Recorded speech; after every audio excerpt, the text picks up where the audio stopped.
Hey there, folks. I'm Matt Hansen, And I'm John Johnson. and you're listening to Planes, Trains, and Comic Books. the podcast where we discuss favorites we've reread, both classic and new comics we want to read, and everything else in between. And here's the comic we picked this week. Hey there, everybody. Welcome back to another episode of Planes, Trains, and Comic Books. Today, we are beginning our usual yearly celebration in July of Shark Week / month, because shark stuff tis the month for shark stuff, I guess, right? Yeah, it's a weird phenomenon here that we're like, well, you know what? Let's just do it the whole bloody month.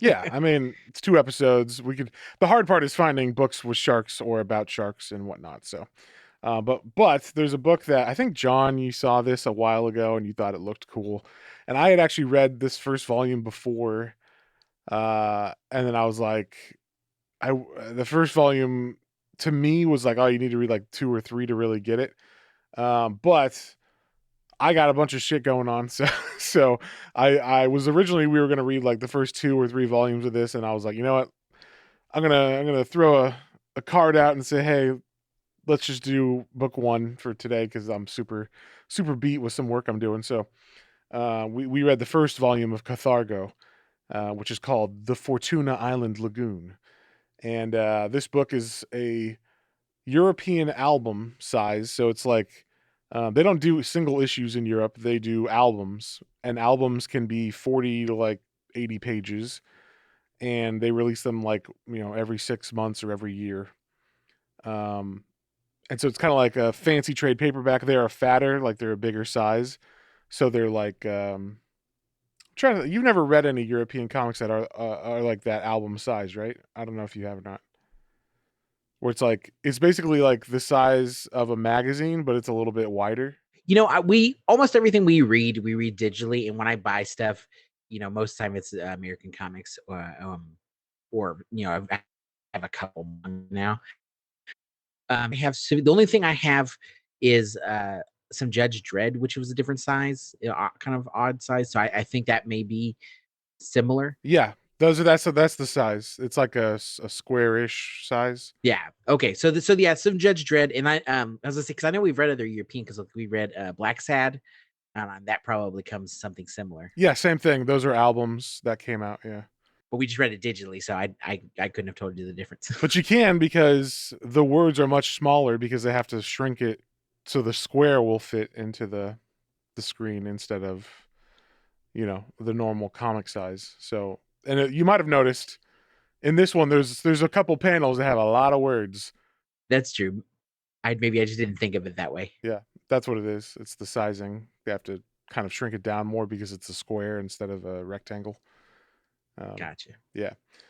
But yeah, so this is written by Christoph Beck, who I don't think I've read anything else by him. And the art is by Eric Heninot and Milan Janovic. We're going to go with those. Sorry if I pronounced their names wrong. But this was put up by Humanoids, which is basically heavy metal. It's like their American counterpart or whatever. So yeah, so I think maybe this ran. I don't know if this ran in heavy metal or something, and they just published it, for us. But either way, it's pretty cool.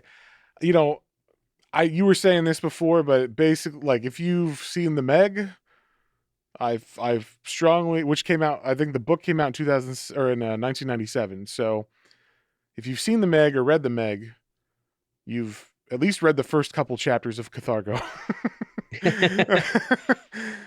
Very, very similar basic concept of scientists, or it's not scientists, but, some kind of company has oil diggers or people that are digging and drilling into the earth in the ocean, and they stumble upon a pocket of prehistoric animals that have been trapped in there, and one of those animals is a megalodon. So actually, it's not just one megalodon, it's a bunch of them, but yeah, so that's kind of like, and that's very similar to the Meg, at least in the movie. I haven't read the book, but in the movie it's like instead of an actual cave that they find, it's like there's a layer of cold water or whatever that the megalodons and other animals don't want to pass through that goes into our ocean.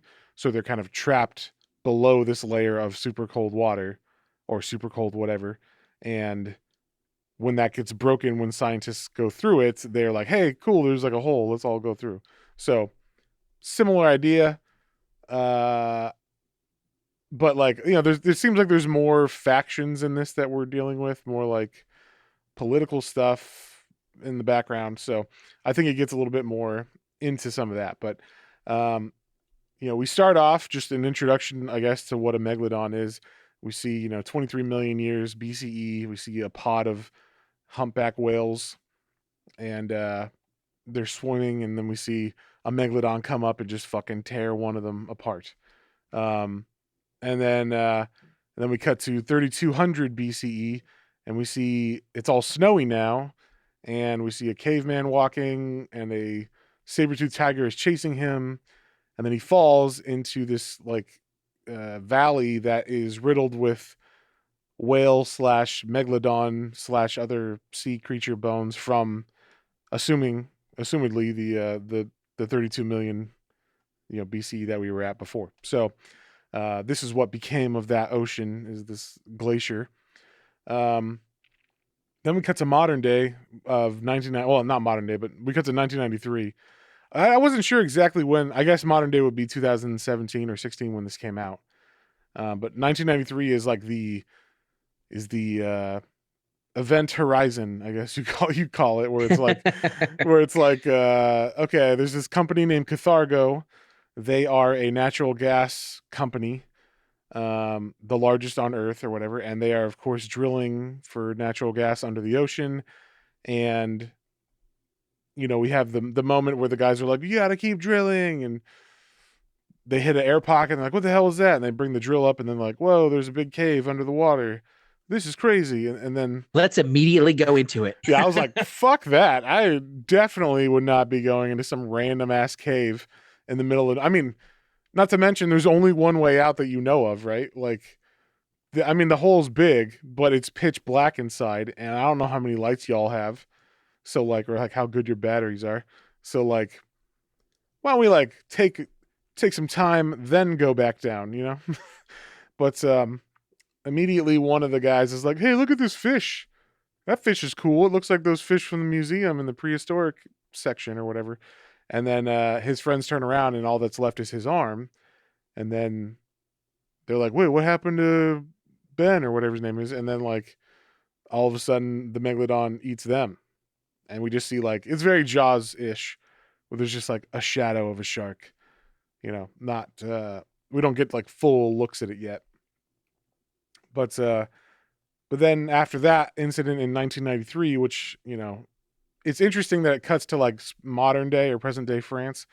And then it's like, okay, so it's been 23 years. Is that right? Yeah. 23 years. If that's the case, that no one has known about this. So I guess Carthago has kept it secret for so long.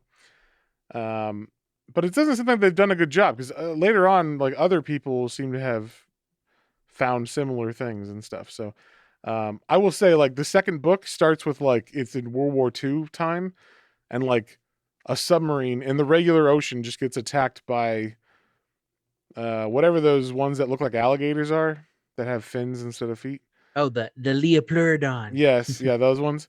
It gets attacked by one of those. I'm like, well, where the fuck did it come from? Like, they didn't breach the thing yet, so where did that come from? But I don't know. Maybe there's more than one way out or whatever that they go into later. But that I started reading book 2, and that's where I was like, all right, I'm done. So I think so, because that's kind of what this other side, like, there's two main groups. There's a little bit, like you said, of extra groups that it does make it kind of like, wow, there's a lot of people in this, like, to keep track of. So there's actually 3 main groups in this. There's Carthago's group. There's a group of scientists who work with a eco-terrorist group named Adom or Adome. Yeah. Or Adome. Which is like funded by like Greenpeace and other wealthy people. Yes. And then there's a private guy who just, he's the guy from Indiana Jones who's just like stealing shit for his house, basically.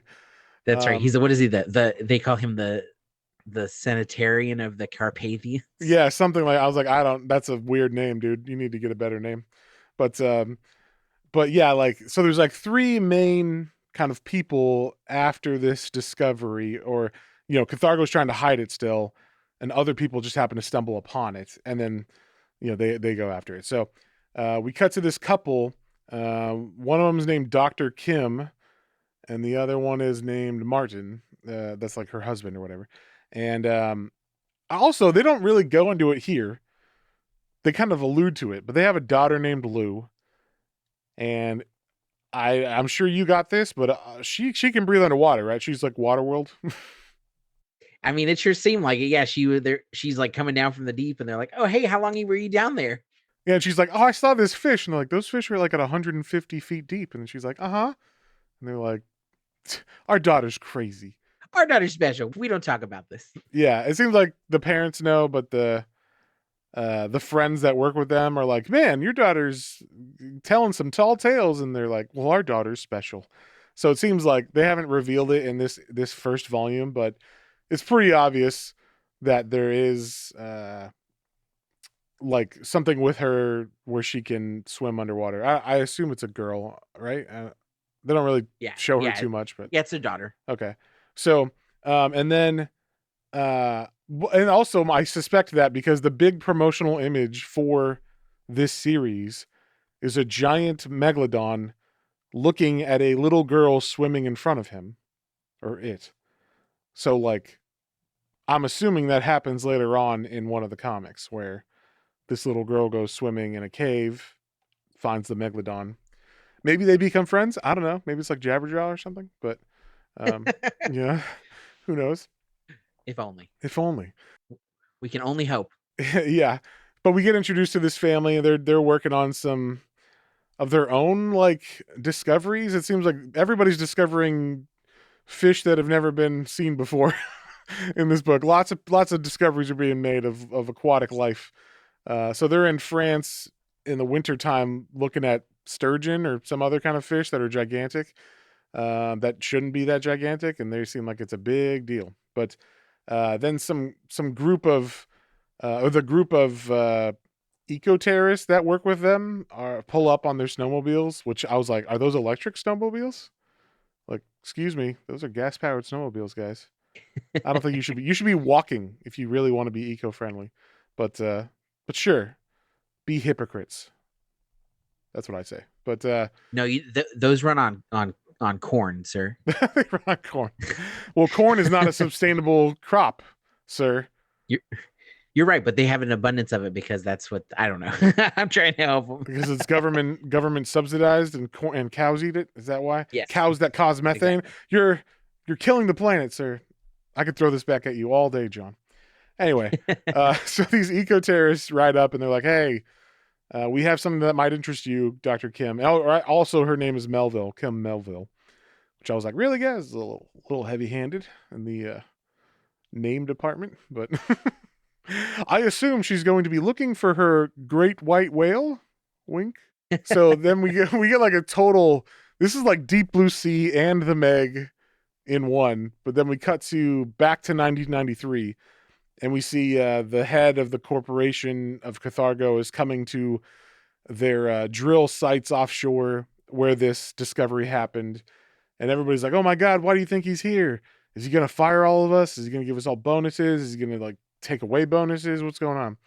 No one's ever seen his face. Yeah, there's the other weird thing. No one's ever seen his face because he wears a balaclava everywhere he goes because apparently he's got like face damage.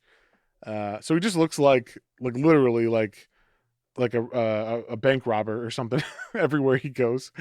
But he's got a suit on, so very weird character. But he doesn't really do much. I was surprised they didn't give him that much to do here. But basically, this is like the moment after they made the discovery in the cave in 1993.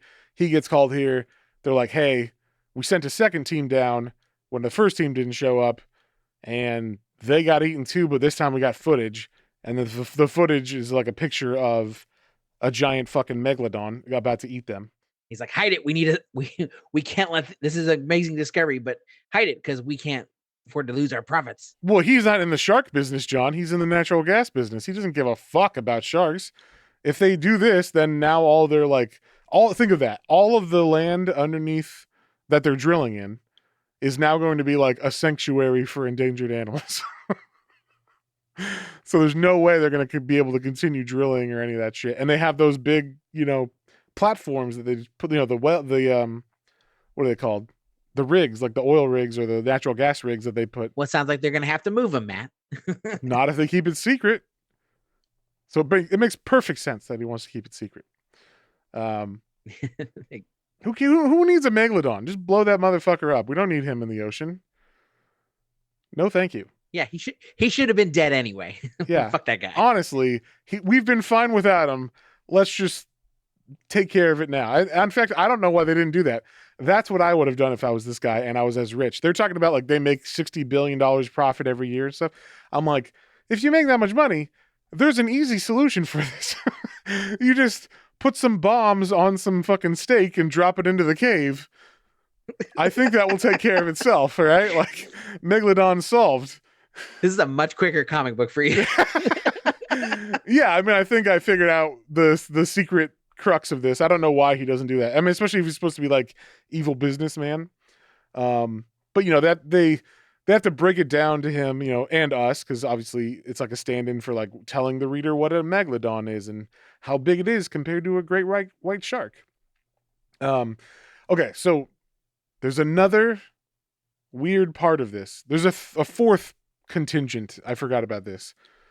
So there's Carthago, the company. There's the eco-terrorist / Dr. Melville. There's the private guy. And then there's this random scene in 1991. Like, and that's the other thing. It cuts to this. I'm like, why? This doesn't need to be in here. But supposedly there's some guy named Major Bertrand who heard about off the coast of Australia that there is, I think it's Australia. Maybe I'm wrong. Somewhere there is, but it seems tied to Aborigines, so that's why I'm thinking Australia. But the Aborigines have this myth about some great god that's going to rise out of the ocean. And so like they used to do these ceremonies where they would throw animals in the ocean, and he's doing it, but he's got a camel. So I think maybe he's in the Middle East now. I don't know. He puts a dead camel in a cage and lowers it in the ocean. And he's saying like, oh, there's a beast down there. And then the cage, gets pulled, and then it comes back up all mangled and everything. And everyone's like, what could do that? And he's like, it's got to be the thing. So it seems like he knows there's some monster here. But then that was my question is, I thought 1993 was when this shit was discovered, but maybe there's other pathways apparently. The guy that is with the organization, what's his name? Falco? Yeah, that's right. Falco. Falco is like, hey, I think they've discovered that there are like a couple different entryways to this underwater. Right, but if that were the case, why are we not seeing megalodons and other stuff more often? Because maybe some are smaller and some are bigger, and I don't know. All right, they're just like, that's a big ass great white, I guess is what they think. I don't know. But anyway, the major is like, oh my God, I got to go down in the water and see what did this to the cage. So he goes down, then he comes back up like after everybody thought he was dead. And he's like, you'll never believe what I've seen, but I'm not going to tell you what I saw. And they're like, okay. But he's like, it would change the world, but I can't talk about it because it would change the world. So we don't know. I mean, we can assume it was some kind of megalodon or something, but we don't know. So anyway, then we cut back to present day with the Eco Group and Dr. Melville, and they're flying to, Australia. And this is where Fortuna Island or whatever is. And this has like supposedly one of those entrances. And so they go to it.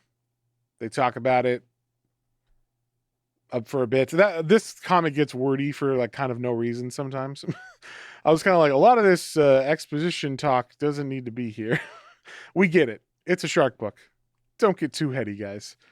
But I have heard from a friend who read The Meg that that gets all like Jurassic Park scientific. So It's not like the movie. The movie dumbs it down a lot. So maybe that's what they're going for here. Yeah, they gotta let you know, like, the time periods, when these were, and like, well, that's crazy because they haven't been seen since uh what was it, different epochs and stuff. So they're getting into all of that, and it's like, okay, well, just show me the shark. Yeah. But then we get the billionaire. Yeah, we see the billionaire. He's hiring like an Indiana Jones guy to help him get his he shows the megalodon tooth, and he's like, I think there's one for real. We can capture one alive, so that's his goal. Then we I can't. Sorry, I want to take a second because I love that the trope of an old billionaire in like that's like collecting things half the time is like basically almost old and on his deathbed. Like this guy does not need to be doing things like this. And it looks like he's in like he's got a Professor X chair. Yeah, some cool motorized chair, and it sets him upright, and he's got like a breathing thing in it, and then it also looks like the room that he is in is also like enclosed and like Hermetically glass or sealed. something. Yeah, so it's like this guy can't even like go through all of his place, and it shows his house in the mountains or whatever, and it's like got dinosaurs and every kind of bones you could possibly imagine, like mummies all hanging around. Yeah, and it's like, but this guy can't even enjoy it. He was with the. I guess that when you get that much money, then you're. What else are you going to spend it on, John? Health care. Yeah, obviously poor people. He's doing that, and it's keeping him alive. So he's like, you know what? Bring me the megalodon and bring it to me alive. I'm gonna build a tank to look at it. Maybe he just wants to eat it. he thinks he's the greatest predator. No, I am. I'm gonna eat him. I'm gonna eat a megalodon. That's what I would do. I'd be like, I'm gonna eat this thing. Anyway, so like I said, we got to Australia with they're arriving at Fortuna Island. They're getting all set up with the eco-terrorists and Dr. Kim Melville.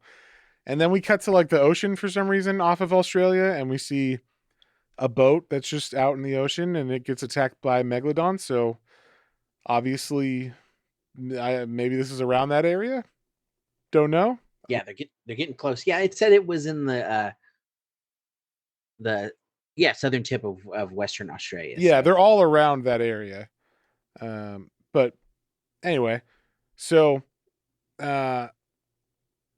we cut back to the company Carthago, and there's a business meeting going on, and people are mad at the guy for some reason. I don't remember why, because this is modern day now. So he's kept this secret for 23 years, and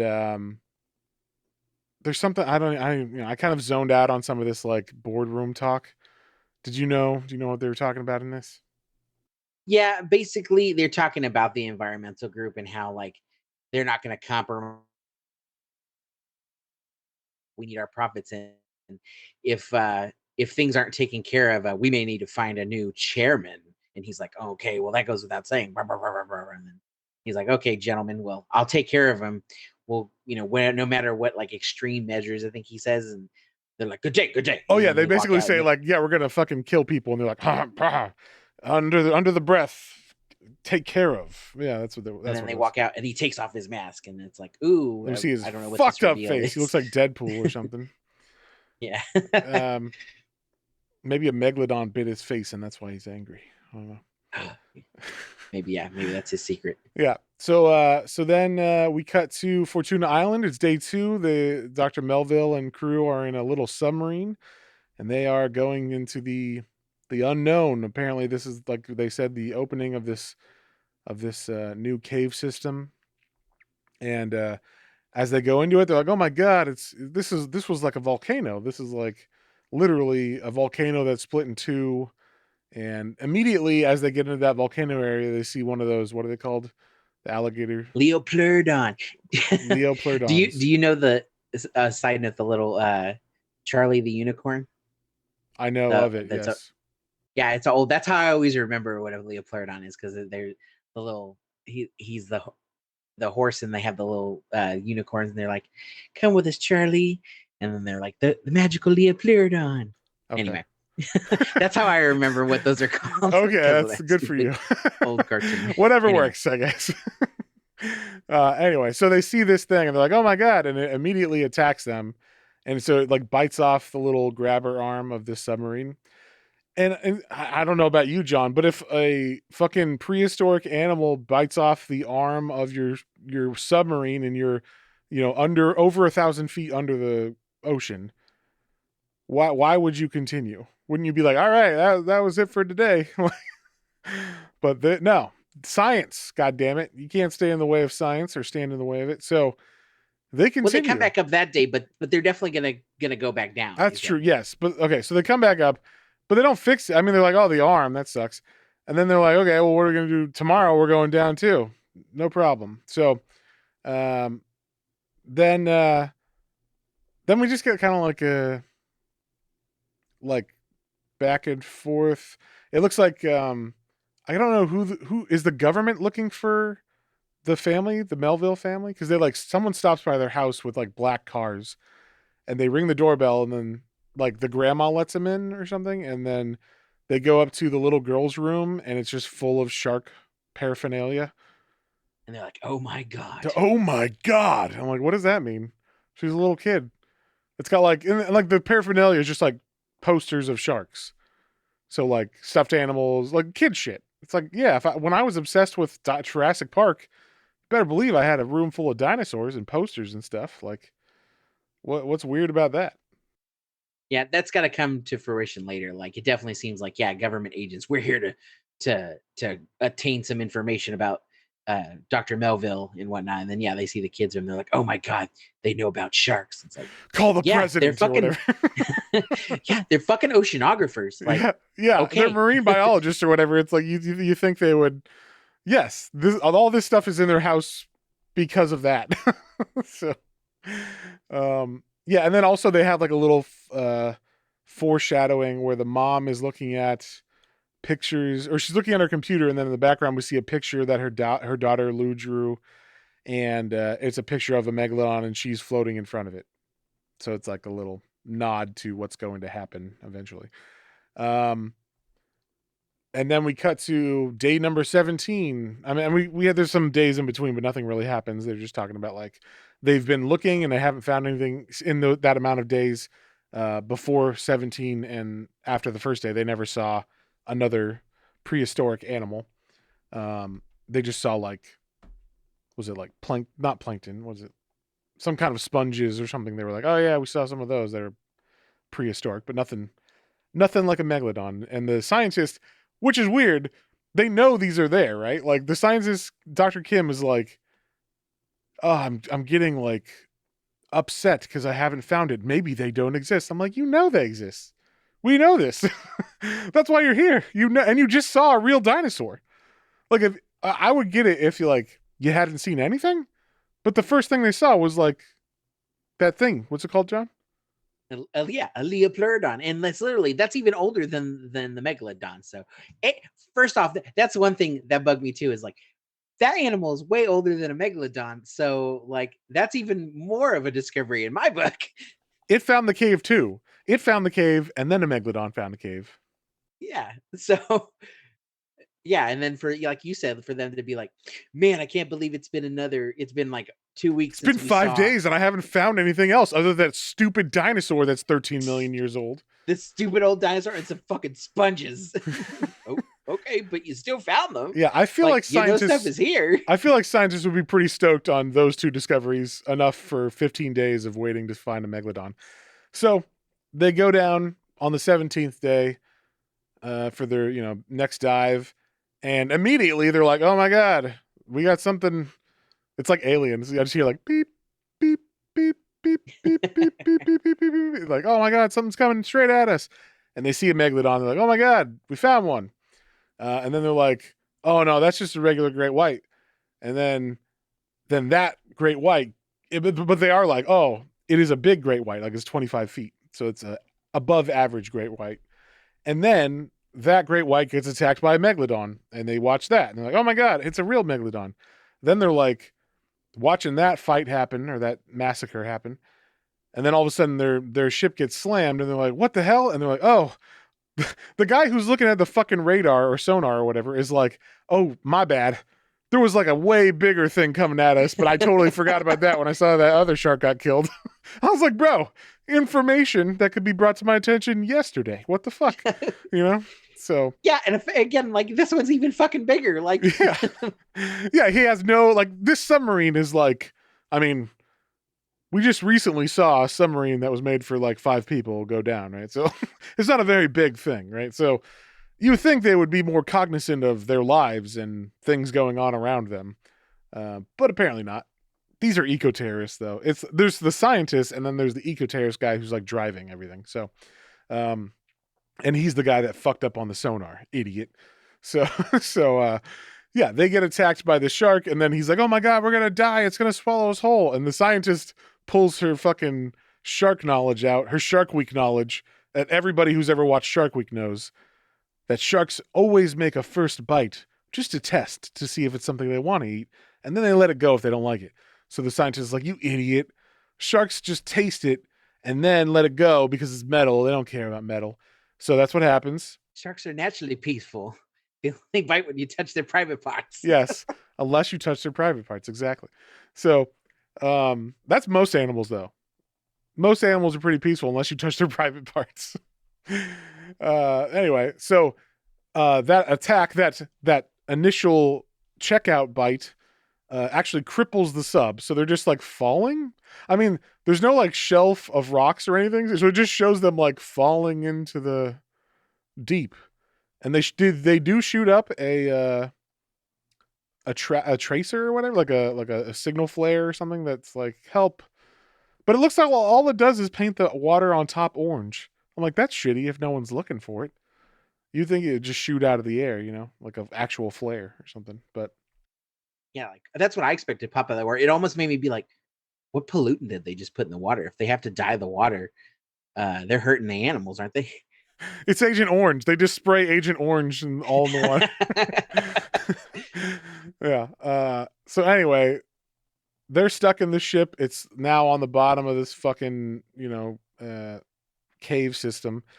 And like, I'm assuming way deeper than it should be because, 1, it's damaged. 2, it went way down and there was no bottom on that panel, And like, one thing about European comics is they don't skip on backgrounds. So if there's supposed to be a background of something, they will like put all their effort in that detail.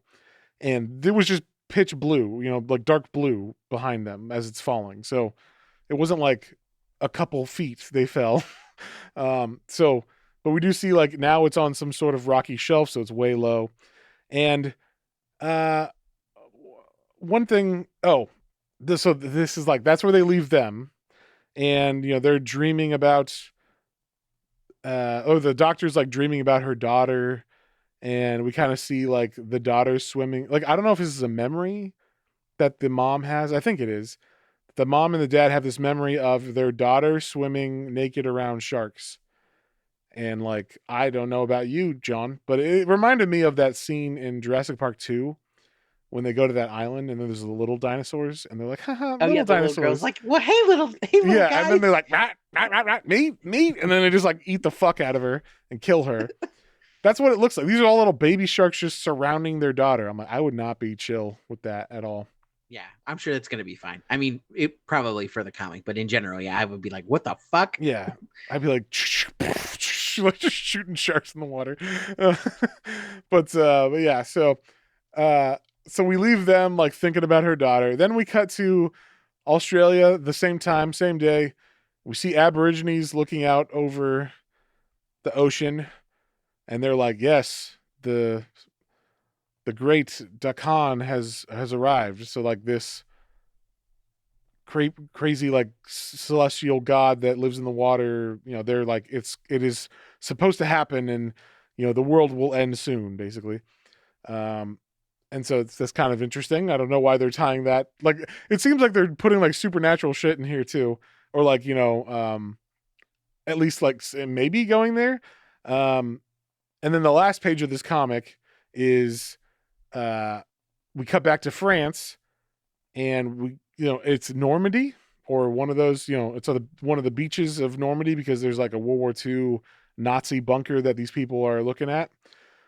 And they're just climbing all over it. I'm like, isn't this like a historical area or something? Like, they don't have like a fence around this shit. Like, I don't know about you, but I don't want to be like crawling around. I don't want people crawling around Nazi bunkers that are just left over from World War II. Yeah, and they look like kids with like I would assume fake guns, but they don't quite look fake as They far as have drawn in the Uzis. comic. They have Uzis Yeah. and rifles. I'm like, what the? This is France. Where the fuck do the white kids get? Where are these white kids getting Uzis and rifles? I don't understand where this is coming from. But apparently, these are hardcore fucking white kids. So, um, and I don't know about you, but like the way that they draw the guns, I was like, this is definitely a European comic because I couldn't even tell. I thought the kid had a piece of metal in his hand, and it's supposed to be an Uzi. And I was like, all right, bro, like. Yeah, I could tell more when you see them small in his Yeah, hand in the next one, because far it's away, just I could tell what yeah. it is, but close up, I was like, "Is that a piece of wood?" Actually, maybe that's what it is. Maybe it's fake. Maybe it's just like a piece of wood that looks like that he like hobbled together. Oh yeah, maybe they made their own. Yeah, he made his own shitty Uzi, and that's why they're storming Normandy or something with it. Maybe that's what it is. That makes more sense. I'm gonna go with that. Maybe I'm stupid and didn't put that together, but it wasn't really like stated extremely well. But they are playing, I guess. So they're just playing on, Nazi barricades from Normandy Beach. Uh, but Like you do. as you do, I would if I was in France, I would do that as a kid. Um, but so yeah, they're on top of one of these bunkers and they look out at the beach and all of a sudden they notice, hey, the beach is full of dead whales or beached whales that are dying, and that's where it ends. It just like leaves you right there, cliffhanger, no like closure at all. Um, I will spoil something because I continued reading. It's so when I said like, oh, it looks like they're gonna go like supernatural or something, I meant like cryptid, because the first couple pages of volume 2 have a yeti, like an abominable snowman. Ooh. So that was interesting. I was like, okay, we're going there. I mean, it's weird because it seems all scientific, like megalodons, and they try to give scientific reasons for why this would be a thing. And then Yeah, they're shark like, facts. yeah, shark facts, right? And then they're like, oh, also like the abominable snowman's real. And maybe that's what they're talking about with these two rumors or these two legends. There's that one where the guy put was it General or Major Bertrand put the dead camel in the water and something bit it, and you know we don't know what it was because he wouldn't tell anybody. And then we have the Aborigines saying there's some thing in there's some like god that's going to rise or whatever. So yeah, I don't know. I mean, so John, that's the end of it. What did you think and what would you give it? So I liked it. It was a fun start, like you said, it was a little wordy at times, but all the art was really fun. All the stuff when they actually have the sharks and the sharks are. I didn't like that it started and ended with whales dying, but that's a personal thing, not not holding it against the comic for not knowing that's one of my favorite animals, but it's fine. Um, but besides that, yeah, I mean, I like the idea of this, and I like I said, kind of where it's going, and I like the I like the Meg, so I like the idea of like, yeah, it's something's being covered up, and like, but why are they here? And the fact that maybe there's something more to it than they just opened a hole, and then they've been there. So like that's kind of interesting. I would be curious to read a little more, especially now you telling me that there's a Yeti on the beginning of the next one. So Yeah, there's a Yeti, and it starts off in World War II too, like with another, what are those things called? The alligator or Leopleurodon. the Leopleurodons. I'm gonna send you that cartoon just so you can see what I'm I'm not talking gonna about. watch it. Don't worry about it. Oh wow. But yeah, so yeah, overall it was fun. It was serviceable for a start comic. I think it had enough meat to like kind of get you involved and like curious about it. And again, like I what it did for me is this was one of those comics you're walking in the store, or in this case we're browsing online seeing random covers, and the cover caught my eye. It's like, oh, it's a big old a huge friggin' person, what's going on there? And then reading the first trade is like, oh, okay, like it's a megalodon. There's some crazy stuff happening. Lots of people get eaten. That's always good. And but why is it here? So I liked it. It was enough to get me intrigued. I'm a I like enough of sharks and Shark Week or whatever, so uh, plus the ocean is something that, in general, we still, what do they say? We know we've only scratched the surface. We know like what 5%, 10% of the ocean, and what is within it. So it's always fun to have mysteries and of things down there. So yeah, so I'm always down for a good shark tale or a good, underwater creature tale. So yeah, I was enjoyed it. I was there for it. I would give it a solid 6 to start. All right, yeah. Um, I'm gonna give it a little bit higher than that because the art is fantastic, and this, I think, it's hurt by the European nature of it. I feel like there is more here that could have been in the first, like if this was an American comic, it would be like very, very heavy shark attack focus, right? Or like more action would be happening in there would also be the like background stuff, but it would be fewer and far between, or shorter scenes of that. So I just feel like the format and the people who did it, I mean, it's a beautiful book. It looks really good. They just, they don't have the same sensibilities as American writers. Kind of like how manga has a very, very fast pace compared to American writers. So those are even like crazier to start with usually. So there's some kind of balance in the middle that I find like American comics fit this balance usually, or North American comics, and then like manga can sometimes be too crazy, and European comics can be too slow for volume ones. But the volume 1 is only like 58 pages or whatever. So it's not like and it's like $5. So it's not like you're breaking the bank on them or anything. And like, I feel like, oh yeah, I would continue reading this. So I'm going to give it a 6.5. I think I like shark stuff enough that I would continue reading this. And I am interested. It's just, it feels like there's a lot of stuff I got to keep track of. And that's why I was like, I don't have time today to read 3 volumes of this like we were gonna. I'm sure it gets more crazy and better as far as like shark stuff and whatnot going forward, and more of the mysteries get opened up and solved, or at least revealed. But yeah, so I'm gonna give it a 6.5. You give it a 6. With that being said, our second episode of this month is going to continue the shark theme, and we have that poll up on our Patreon for our patrons to vote on. So if you guys want to vote on that, you can join our Patreon at patreon.com/planes, trains, and comic books, all one word. And you can sign up there, and not only can you vote on the second episode of each month, but you will also get a free exclusive podcast. And we haven't picked the book yet for this month for that, but maybe it'll be shark related, maybe it won't. We're not sure yet. There's not that many shark books, so we have to be, if we want to keep doing Shark Month, we got to be stingy with what we pick and when we read them. So, but we will definitely have one out this month at the end of the month. And yeah, is there anything else, John? No, I think that's it. I think we'll see you on the next one. On the next one. Bye.